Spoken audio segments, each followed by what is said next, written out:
I had the honor of mastering the digital release and cutting the vinyl record of Grace Ives' Janky Star album. So, from what I recall, I almost didn't get the chance to master this record because of a really tight deadline. But you just have to take those in stride, and you just keep doing your best even if things don't pan out. But ultimately, for this album, it did. Thankfully, I had the opportunity to work on one song and they loved my work. So, it sealed the deal for the whole album. I loved Grace Ives' music and along with her collaboration with the brilliant Justin Raisen. So it was such a treat to be on the mastering seat and be a part of taking the whole album to the finish line.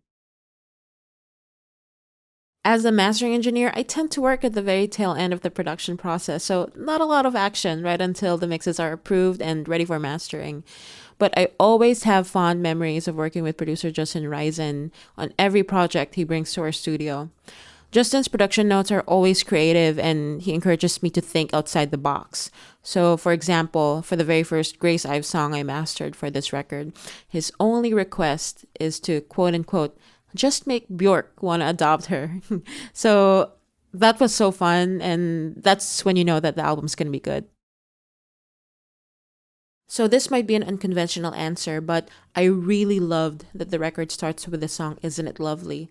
Janky Star is such a wild, eclectic, unapologetic album, and to start with a relatively more chill track was a brilliant programming move, I think.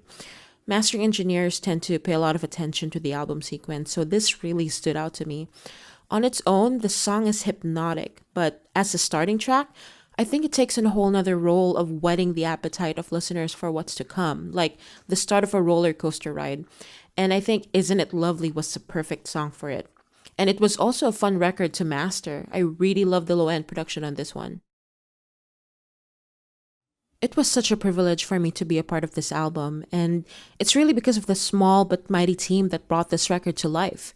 The collaboration between Grace Ives and Justin Raisen was so inspired, and their genius just seeped through each of the songs. They were also backed by such a badass engineering crew made up of Anthony Lopez, Erin Tonkon, and my good friend Ainjel Emme.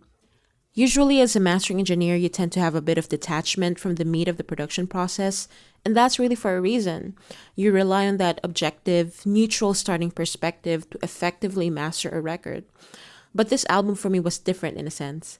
And I think it's because I was such a fan of every person behind the music, and I could also hear the passion and conviction behind every track. So I absolutely had a blast, and I'm glad Grace Ives' Janky Star got the recognition it deserved.